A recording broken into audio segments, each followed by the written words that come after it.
till I can't no more. I got the horses in the back, horse stock is attacked. Welcome to the World Next Week's special year-end podcast, The World Next Year. I'm Bob McMahon. And I'm Jim Lindsay.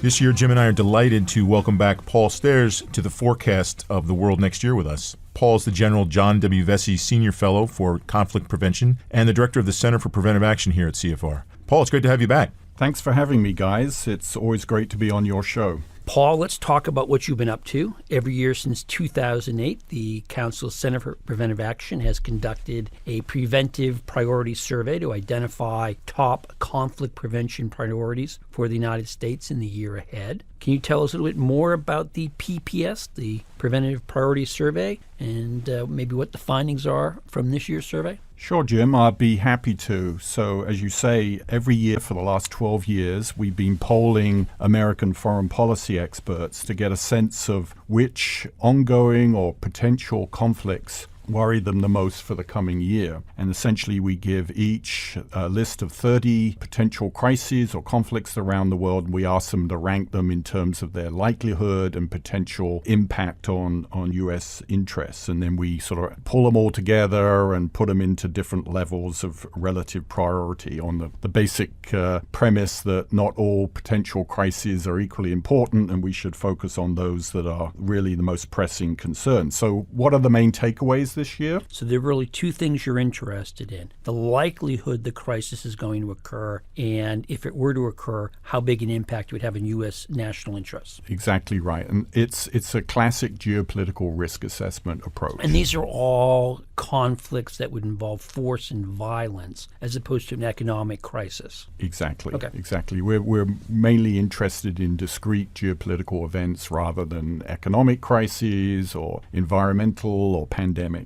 So I think the big takeaway this year is the general level of anxiety that comes through on the results. We've never seen this level of concern about prospective conflicts or crises in the coming year. Of the 30 crises that we listed, nearly a half were considered in the top tier by the respondents. And to be in the top tier, what has to be the case? You have to have either moderate likelihood or high impact, or high likelihood, moderate likelihood, some combination of that. And we've never had this number of conflicts identified in that category before. Only 2 out of the 30 were considered to have a low likelihood next year. And only one dropped from, I think, a Tier 1 to a Tier 2 this year. So, okay, explain Tier 1 versus Tier 2, just so everybody is with us. Tier 1 are those prospective crises that the U.S. should pay the most attention to, because they're not just have a greater than even chance of happening, but also are likely to have significant impact on U.S. interests. I want to be clear here. You undertake this Preventive Priority Survey so that you can help experts as well as government officials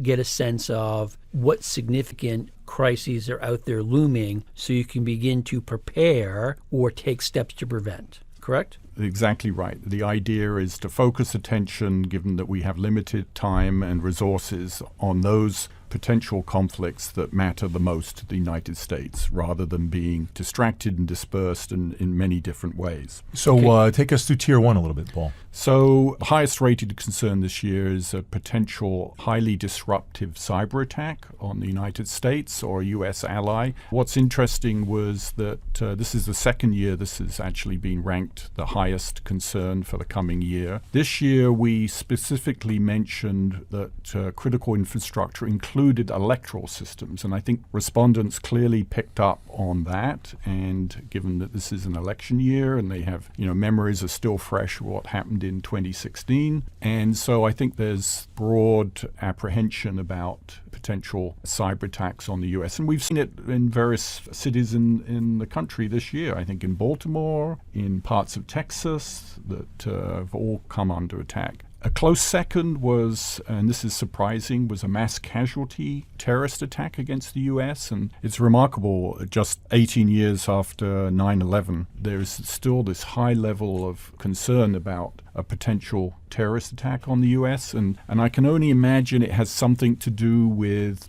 maybe the events in northern Syria, the ISIS attack, the fact that it's clear that ISIS hasn't really been defeated and some may have escaped apprehension by the U.S. Does it in any way reflect concern about domestic? Because we've had this surge in domestic, really deadly domestic attacks too. We were concerned when we identified this particular contingency that we would specify it in a way that would not include domestic terrorism. And so we specified in the poll that it only be terrorist attacks that were either inspired or directed by foreign terrorist organizations. But, it may have been a factor. Mm-hmm. So they're the two top homeland security concerns this year. The two overseas crises, I think, that most concern the experts are a potential military confrontation between the United States and Iran. And I think we can point to why that is a rising source of anxiety. And secondly, a new crisis on the Korean Peninsula. And there again, I think we're seeing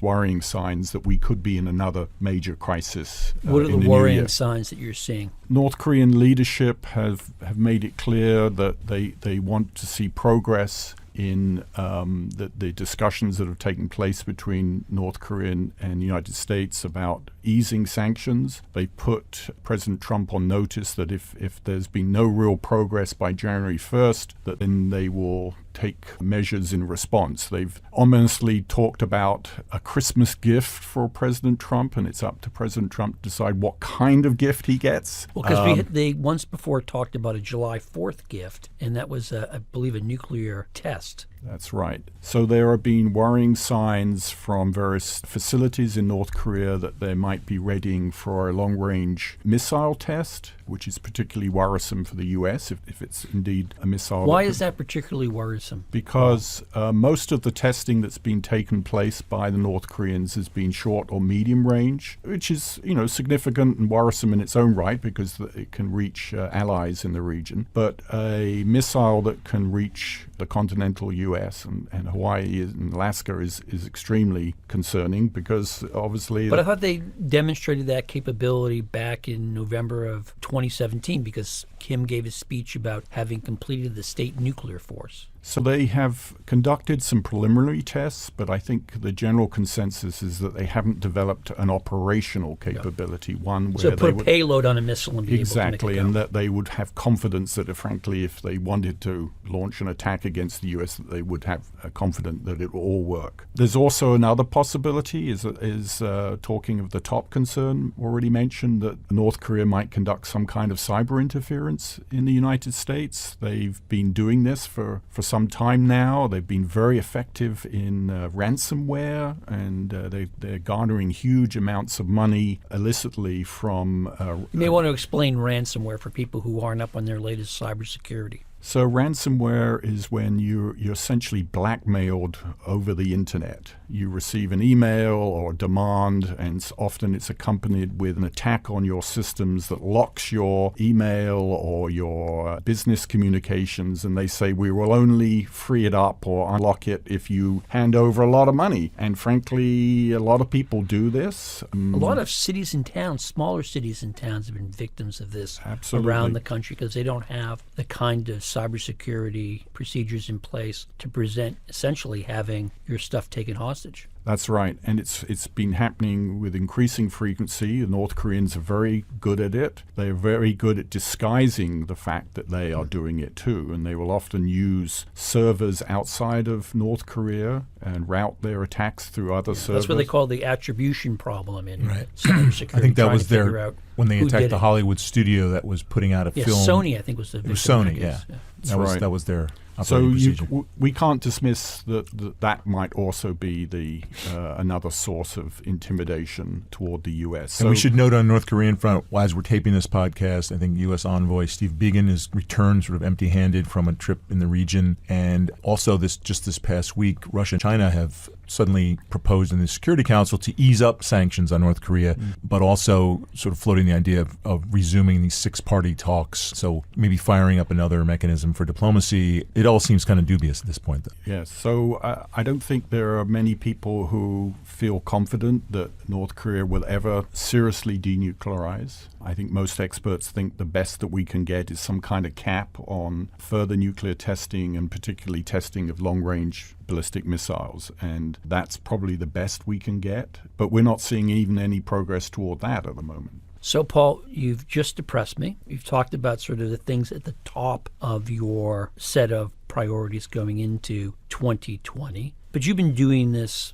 survey again for a dozen years. Tell me about some of the issues, some of the crises we were concerned about that seem to have fallen off the radar. Any good news? So you can point to some areas and countries around the world where there may be some encouraging signs. The situation in Sudan, for instance, early this year looked very menacing. And, fingers crossed, we're seeing hopefully peaceful democratic transition there. There have been talks in Yemen. This has just been horrific for the last 2 years, a terrible humanitarian situation. And we're seeing some sort of early signs that there may be agreement, ceasefire, and other progress to allow humanitarian aid and possibly bring that terrible conflict to an end. So far, in places like Algeria, too, there have been political transitions there that have also gone relatively peacefully. So another good news story, I think, last year, Jim, has been Ethiopia and the prospects for political change there. Nobel laureate leading the country. That's right. Good point. So I think with the election coming up this year, there's a lot of hope that that country can sort of move ahead to a sort of bright new future. It's going to be a big country, and it's already a big country. Second most populous country in Africa. And so a lot's riding on it for the stability of that part of Africa. So obviously when you have elections, you can also have real divisions in countries, particularly in a country like Ethiopia where there's some significant ethnic and regional differences. Elections sometimes can widen those differences rather than resolve them. Paul, it's a very full list. It's hard to imagine anything you've missed, but I think probably in going through this exercise, there's probably some years where you thought, gee, how did we miss that one or whatever. Do you maybe want to reflect over some time about certain ones that nobody saw coming, certain crises or conflicts? Right. So the survey is, in many respects, a snapshot of expert opinion at a reasonably narrow point in time. And there have been several cases where something came out of left field right afterwards, which nobody saw coming. I think the one that most comes to mind was the Ukraine crisis in 2014, the resurgence of ISIS too. But I look back and think, well, the U.S. intelligence community didn't seem to see that coming. And often these things literally break the day beforehand. You look at the origins of the Arab Spring. Did the president of Tunisia believe that he was on borrowed time that morning when Mr.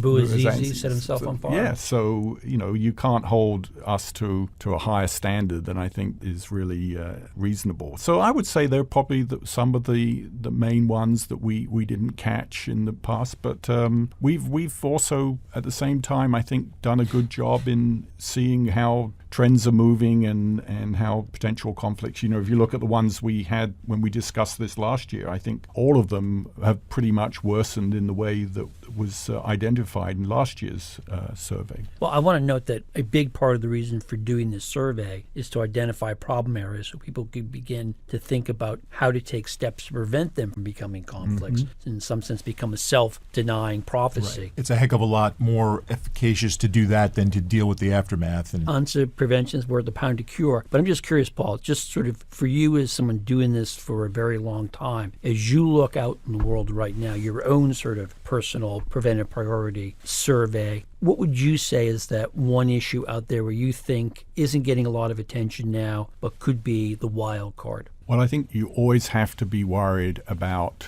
a crisis that involves major powers. And The trend lines in that area have not been good in the last 3 or 4 years. Relations between U.S. and Russia and U.S. and China have been, frankly, deteriorating, growing more mistrustful. So I'm always worried about a flashpoint involving those two powers, or frankly India as well, which could escalate and become a serious crisis. And many people think we're heading back to a kind of Cold War situation, and this is going to become the norm again. So if you ask me which of those that worry me the most has the greatest potential, I would probably say Taiwan, who are also going into election. Yeah, they're about coming up soon. 3 weeks away. The Chinese leadership have made it very clear that they see this as part of one China, and that any effort by the U.S. to either interfere or encourage independence in Taiwan would be considered an affront to their core national interests and a source of real conflict. And I believe that President Xi, in his New Year's address last year, said that reuniting with Taiwan remains an historic quest. And he also pointedly added that he was not taking the idea of using force to accomplish that goal off the table. That's right. It's all part of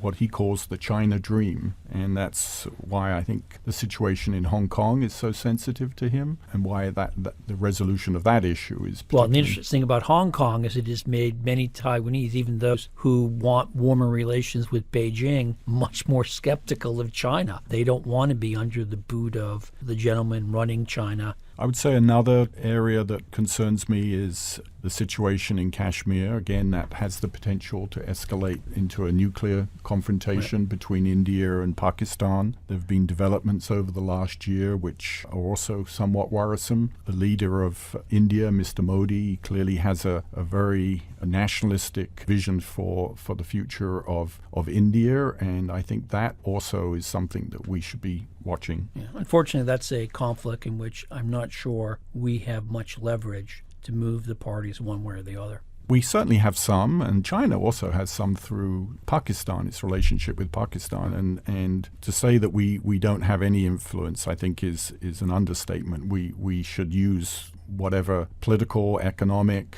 financial interests that we have, and I think we can play a much more active role in trying to prevent that.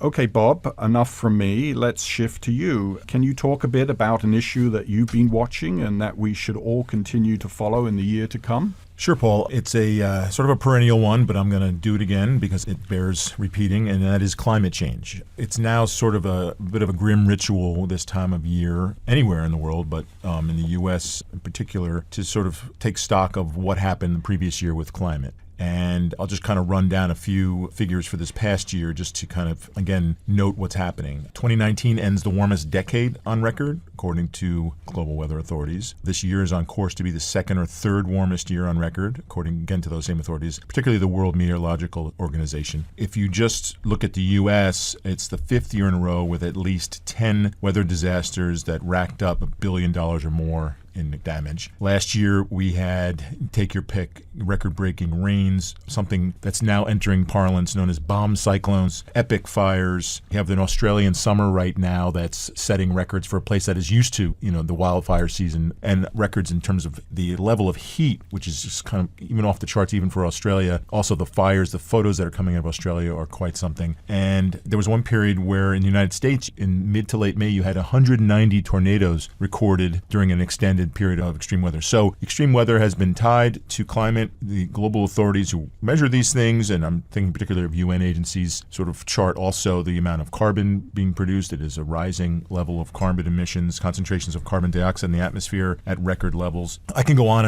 in terms of the ramifications, but I think what's interesting to note is a couple things that just happened this past week that sort of give a sense of how other important sectors of the world, of the economy, are thinking. You had the huge U.S. investment bank Goldman Sachs updating its rules on underwriting fossil fuel projects. It's now refused to finance oil exploration or drilling in the Arctic, and also things like new thermal coal mines, what's known as thermal coal mines, mountaintop removal mines, or coal-fired power plants. Goldman has committed to spend $750 billion with a B dollars in the next decade on clean energy and sort of climate mitigation areas. And that's in addition to spending that's already started to increase in these areas. There's been, by some accounts, up to $1 trillion moved into what's known as clean energy economy economy through climate bonds. You have places like the Bank of England announcing that UK banks and insurers are going to have to reveal how exposed they are to climate crises by the year 2021 as a way of taking stock of the effects of global temperature rises. So I just cite these as two recent developments as we go into a year in which we'll end up in Glasgow, Scotland, actually, with the 5th anniversary of the Paris Climate Accords, where countries are supposed to sort of ante up their improved commitments towards real measures to try to mitigate the rise in global temperatures. Bob, I listened to that excellent summary of what is happening in terms of a warming globe. What I didn't hear you mention is any progress on the political front to actually do something about it. And I will note that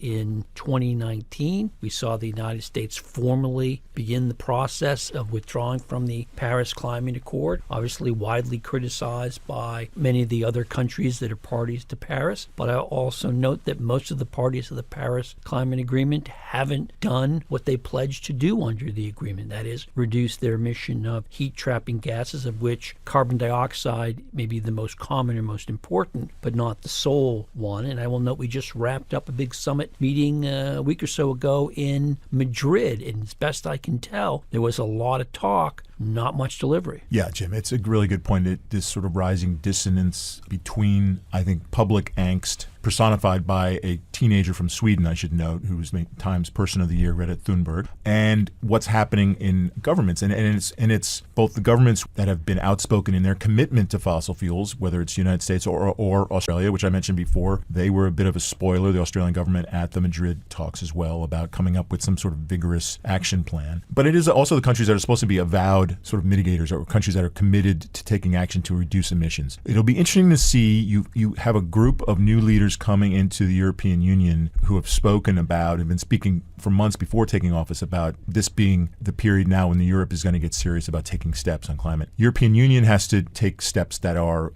through the consent of all of the members. So you have countries that are going to fight that. I'm thinking countries like Poland, for example. It's going to be interesting. Heavy users of coal. And so it's going to be interesting to watch how this plays out in Europe, which is supposed to be in the forefront of this, as whether or not leadership emerges from there. You're also going to have a U.S. election in which, in the event that Donald Trump is not reelected and a Democrat comes in, you could see a bounce back in the U.S. involved. If you see what the Democratic candidates are saying, especially the lead ones, about climate issues, there seems to be a concern and an avowed commitment to do something about it. The U.S., this is a third rail issue in a number of places. It is so bad that you can't use certain terms, or you just sort of the conversation ends. You had a recent podcast, Jim, with our colleague Alice Hill, talking about how the word resilience is the favored word to take action for any climate extreme weather instances, instead of adaptation, which is used in the rest of the world, just because that sort of connotes something where you're sort of in the United agreeing States, you to clearly climate. have a substantial chunk of the political spectrum that refuses to acknowledge that this is a problem. Right. And it's hard to get action when you have people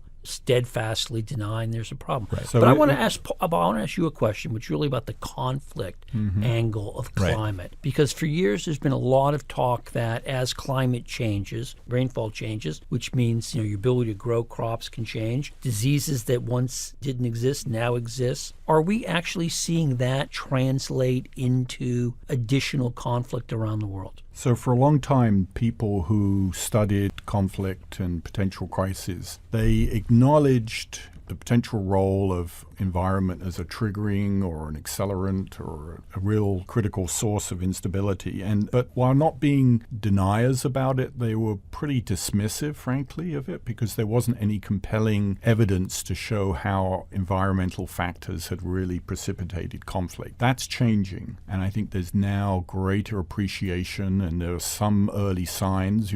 Some people assert that the Syrian civil war really began as a result of a climate-induced drought in northeast Syria. Which still continues. It still continues, and that drove lots of people into the cities, which then became the source of the opposition to Assad. And I think we're going to see more of this. Well, we see a lot of arguments that the refugee exodus out of Central America is driven in part by the collapse of the coffee crop, in good part because changing climatic conditions. I think there's some kind of coffee rust, if I understand it correctly, that has just devastated the industry. So I think you're right, Jim. We're going to see more of this. The question I keep asking myself, given what you both said about the reluctance or the resistance to real change in our behavior and to acting urgently, is do we have to have some major catastrophe to really drive us to do more? You know, humans typically only respond to crisis events or catastrophes, and so is this where we are, that we're going to have to frankly wait till something really bad happens before we take the action that's... I think the answer to that is yes, but the problem is once you have that disaster that concentrates the mind wonderfully, it may be too late to go back. You can't unscramble the egg. That's the tricky, confounding thing about climate change. You know, so I went over a whole bunch of things that happened in the past year, a whole bunch of things that climate scientists will say you should watch for in happening over the course of years, whether it's climate sinks like the oceans sort of releasing, you know, huge amounts of carbon, or other events that will affect, you know, food supply, or, you know, what has been mostly an internally displaced people in the millions suddenly becoming a refugee issue. What that means in terms of refugee spillover. You know. Well, you're seeing that in northern Africa, where there's increasing desertification. Is that how one says it? Desertification, which is leading people to move, and that movement generates conflict. And then rising sea levels is a kind of an odd thing to watch, but when it happens, it's certainly real and immediate for countries that are vulnerable. And look at Bangladesh as a lead. And if you're wealthy, you might be able to build dikes and seawalls and channel water, but that's going to be extraordinarily expensive and of limited impact, particularly if you do see massive melt in places like Greenland. So all this makes me think that, you know, if we're really incapable of acting in a timely fashion and effective fashion, that ultimately we're going to rely on geoengineering, you know, these major drastic... You want to have great power conflict? Wait till you get to geoengineering. Well, because it's not going to be clear what works or who benefits from what's done. It might ultimately drive cooperation amongst the great powers, since they share a common concern, destiny about the future, and this may actually bring them together because the imperatives are so strong to save the planet that it will overcome these political differences. That's one scenario. I'm not saying that's what I believe. Sounds like a Hollywood science fiction movie. The aliens from space bring us together. You've just given me an idea for a screenplay, Jim. Okay. Well, the other thing I think that's interesting to watch, and the reason I mentioned the Goldman Sachs move, is that you do have some interesting things happening in energy fields that aren't necessarily government driven or even incentivized, but are happening. And you have a clear growth in renewable energy, and proof we're seeing increasingly that renewables actually can replace carbon-based fuels. They can deliver a lot of energy. And so that's one thing you're seeing. There's a lot has to happen. Obviously, electric cars being another area, but it's happening. And so I'm not saying that the Sweden's sort of flight shaming movement is going to take over and people are going to be taking boats everywhere. But you are seeing things happening. Sailboats, Bob. Yeah, wind power. But I do think there are things happening in the energy realm that could happen outside of the national level and still have an impact and still reflect the concerns of publics. That's just one thing I would leave people with on an otherwise gloomy set of projections. If there's one thing that may drive people to do something, or governments to do something, it is going to be what insurance companies and reinsurers do. Because I think there's a growing recognition, you talked about Goldman Sachs, in financial communities, that they may have huge exposures. And there could be a variety of moves, refusing to insure certain kinds of activities or building in certain places that could drive a lot of this. But we, I think, are at the beginning of that conversation rather than at the end of it. And I do want to tout our colleague Alice Hill's book, Building Resilient Tomorrow, which talks about some of the big drivers that may lead or encourage us sooner rather than later to take the sort of steps that will, A, reduce our use of heat-trapping gases, but also allow people to deal with or handle the consequences of the vast amount of energy we pumped into the global system that's not going to dissipate anytime soon. So a big part of the climate debate, obviously, is the use and then also the belief in facts, in science, in what has been generated through research and so forth. What we've dedicated our lives What we've dedicated to. our lives to, Jim. I think our next topic might have some relation to that, Jim. But can you elaborate? What are you looking at in your head? Happy to do it, Bob. I want to draw on something that Paul said before when he was talking about cybersecurity and threats to election systems. I'm interested in some of the same things, but from a different perspective. I see us sort of smack dab in the middle of what I'll call the disinformation decade, in which governments and organizations disregard facts, use information to generate outcomes they want. You might call it sort of old-fashioned propaganda on steroids. What I'm looking forward to in this year, particularly because this is an election year in the United States, we saw what happened in 2016 where the Russians clearly used social media to sow divisions in the country. And I don't think, A, as a country, we've taken any of the steps required to deal with that sort of problem. But B, it seems that the Russians are continuing in these efforts, and they're not the only ones. In essence, you're seeing sort of a negative version of best practices. Lots of malign actors see this as a way to disrupt American democracy, and they're going to go forward with it. I don't think that we as a country have figured out how to deal with it. In some ways, our First Amendment, our great strength, is being turned against us. And it's quite remarkable when you read a lot of these studies as to how effective these campaigns can be, in part because of the ability to target a message to just the right audience to get them upset. And you could be trying to get somebody to vote against a candidate, get somebody not to vote at all, get someone to go out in the streets and protest, spread malicious rumors. And I want to be clear here, the United States is not the only country that is a target of these attacks. We're seeing them all over the place. And this gets us back to, when you talk about divisions, you're hoping that an election can settle problems. You're also hoping elections can bring people together. But increasingly with this sort of weaponization of social media, of disinformation, you're seeing people deliberately build on divisions that exist in society and using them to leverage. And there's a real question, can democracy adapt? I think that's a great question, Jim. I was struck when you were talking about this that the premise was very much of foreign actors, malign actors conducting this. But I was struck by the reports after the recent election in Great Britain, in which the Conservative Party won, in which they adopted many of these tactics. And Fair point. So we have a legitimate domestic party doing things in a way that we feel is extremely corrosive or undermining of democratic principles. And they won, and using many of the same tactics which the Russians used in 2016. And so I think this is really the shape of things to come. It's not just sort of foreign influence and malign actors outside of a country trying to influence. It's people adopting those very same tactics within that country. Excellent point. I will actually take it a step further, and that is there are some websites whose entire business model is predicated on sowing disinformation. My favorite one was from the 2016 election of the young gentleman who had a website concocting all of these crazy stories about Secretary of State Hillary Clinton, the Democratic presidential nominee. The gentleman who was running it wasn't doing it because he had any particular political agenda. He did it because it made money. And he discovered that when he ran certain stories, they got shared and promoted, and it was a business model. And I think, again, there is a lot of disinformation out there, and I don't know that we've figured out how to counter it, because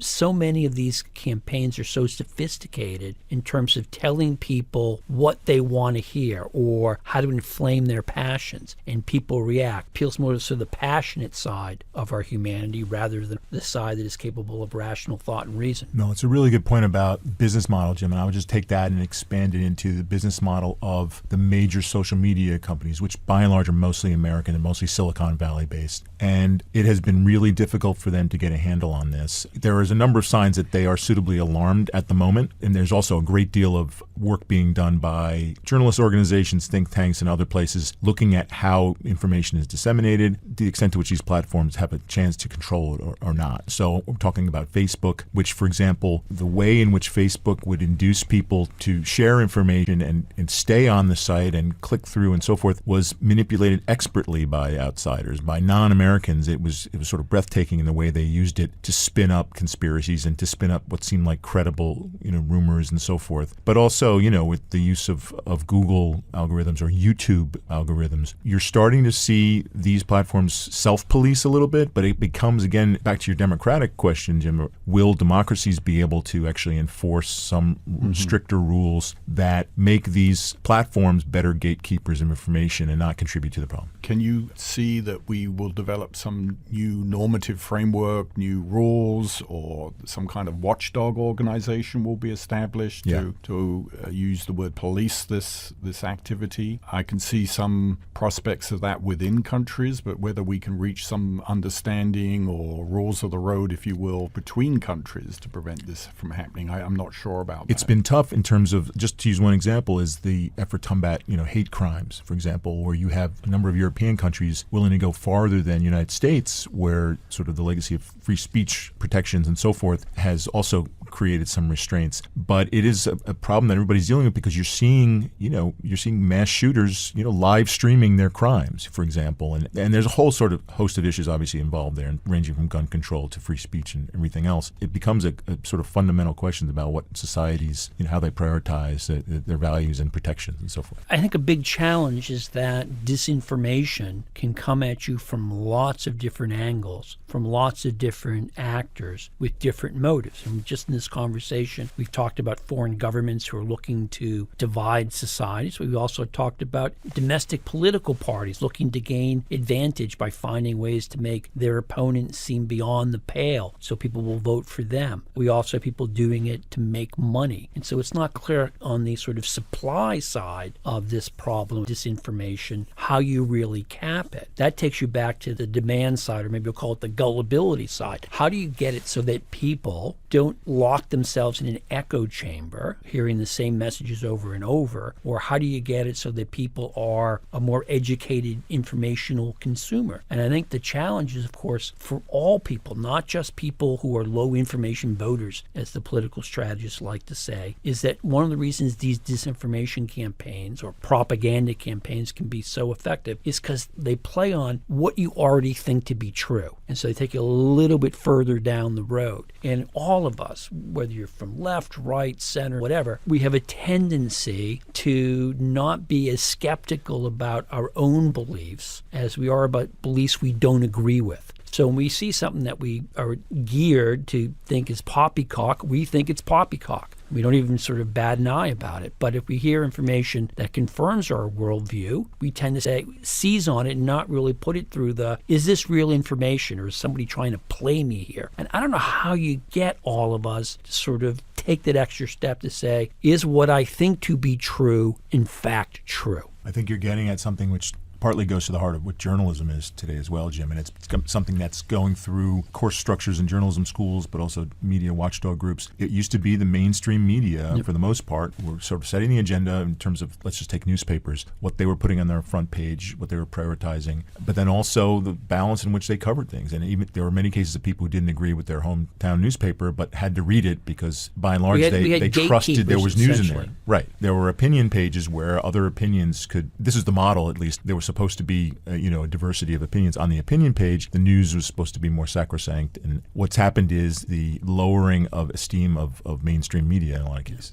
Now that we looked ahead, let's take a few minutes to look back. As our weekly listeners know, at this point in the podcast, we normally take time to discuss our figures of the week. But given that this is our special year-end episode, we've each selected a significant figure of the last 12 months, which we're dubbing our figures of the year. So let's start with you, Paul. What is your figure of the year? Well, thanks, Jim. If you will indulge me, my choice is actually figures of the year, plural. And I'm going to choose the Hong Kong protesters. To me, they embody the aspirations of everybody to live more freely and decide their own future. They embody hope for political change in China and for a brighter future for that country. And what I find remarkable is no one saw this coming. when the protests started happening early summer of this year. Triggered by an extradition law. That's right. I was just going to say that it really just came out of nowhere. The authorities in Hong Kong introduced a extradition law would allow individuals to be removed and eventually prosecuted in the mainland. And to many people in Hong Kong, this was an outrage and moreover an affront to the agreement that had been reached back in 1997 when the British relinquished control of Hong Kong, and an agreement lasting for 50 years that Hong Kong would be more or less an independent enclave of larger China and would have certain control over its internal affairs, and this to them was a major threat. What I also find remarkable about the protests is that it's essentially a leaderless movement as far as I can tell. There are no individuals that we can, I think, point to and say they're the ones driving this. And I think that actually is a good sign. It's moreover, I think, an ominous sign to the Chinese, the Chinese leadership, that this is something that has broad support. And one that I think can't be easily quashed, can't be easily put down. And so this is a challenge that is quite serious, frankly, to the Chinese Communist Party. And they're in a tough situation. They're essentially damned if they do and damned if they don't. If they use extreme force, there will be not only reaction in Hong Kong, but around the world to what they've done. They can't just conduct another Tiananmen. Actually, let me probe you there, Paul. What if you were to have something in Hong Kong akin to Tiananmen Square of 1989? Would the world really push back on China? I think that it's a very different situation now than in 89. Now, obviously, China is much stronger, has a much more... Well, that's precisely my point, because, within 12 years of Tiananmen Square, China was welcomed into the World Trade Organization. Right, but China is also integrated in the world, and I could see a backlash against Chinese products around the world. Are people going to give up their iPhones? I don't know. China's influence in various bodies, its U.S. Congress in particular. Its efforts to win hearts and minds in Africa and elsewhere could all take a big hit. I'm not saying that they won't step back from doing this. If they truly feel that Hong Kong represents a threat to internal order within the rest of China, then they will do what's necessary. There's no question about that. But I think the fact that they have been so reticent to use extreme force up to now shows how nervous they are about that reaction. Plus, obviously, there's the Hong Kong's financial role in the world, which is enormous to China's economy. That cuts the other way, though, because the Chinese have plans to make Shanghai the big financial center. At some point, Shanghai will presumably eclipse Hong Kong. Yeah.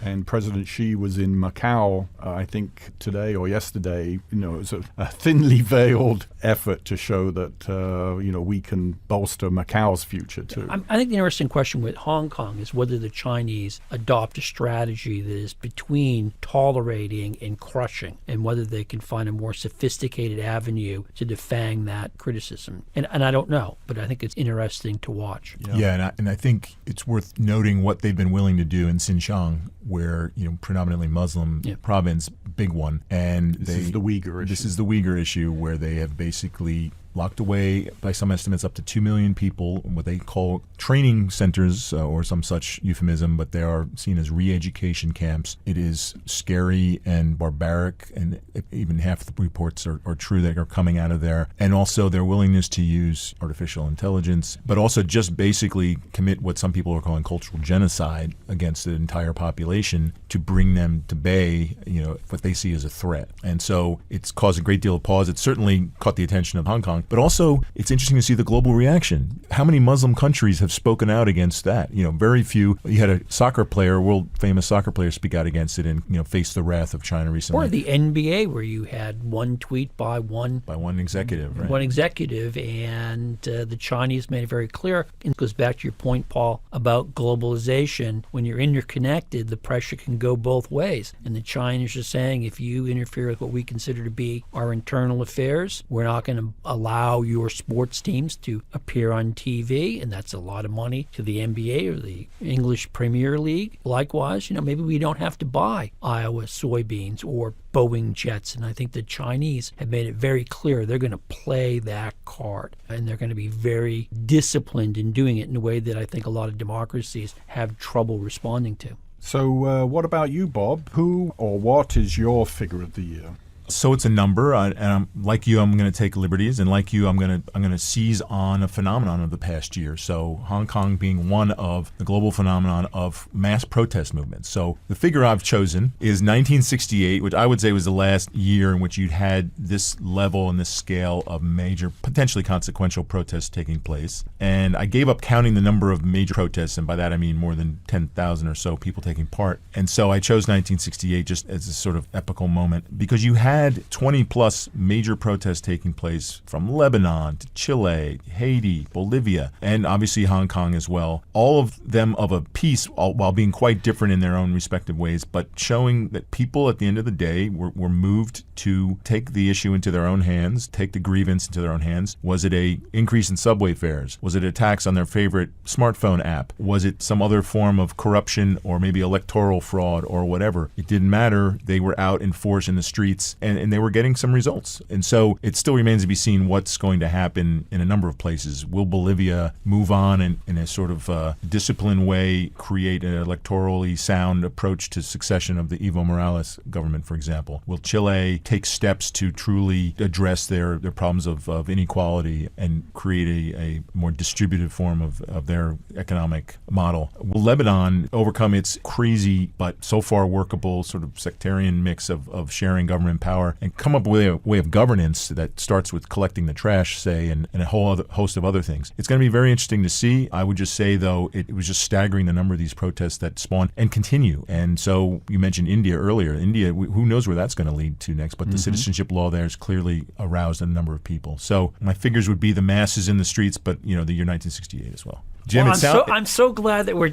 discussing this topic, and I'm really thrilled that I go last because what I was going to say as my figure of the year would have been protesters, because I really do think this has been the most significant thing going on. And I just want to sort of flag one thing, Bob, which is sort of as you were going through your list, it reminds me that people in our business spend a lot of time talking about the so-called democracy recession or regression or the democracy deficit, because you look around and see a lot of countries and democracies seem weaker. Freedom House has done a lot of excellent work on this, and that's usually tied to some notion that autocracies are in the ascendance and that they are the wave of the future. And I think what's remarkable about the protests you just mentioned, I would also throw in protests in Iran and Iraq, is what you see is in countries where they do have authoritarian governments, is that people are asking for democratic voice, that democracy is something that is, I dare say, universal. People want to have control over their own destiny, not, as people argue, different cultures have different rules and they're quite happy with being suppressed by some hierarchical system. Whether you're, again, talking about in China or in the Middle East or looking in Latin America, people are looking around and saying, we're not being heard, our interests are not being paid attention to. And I think it's also tied to a sort of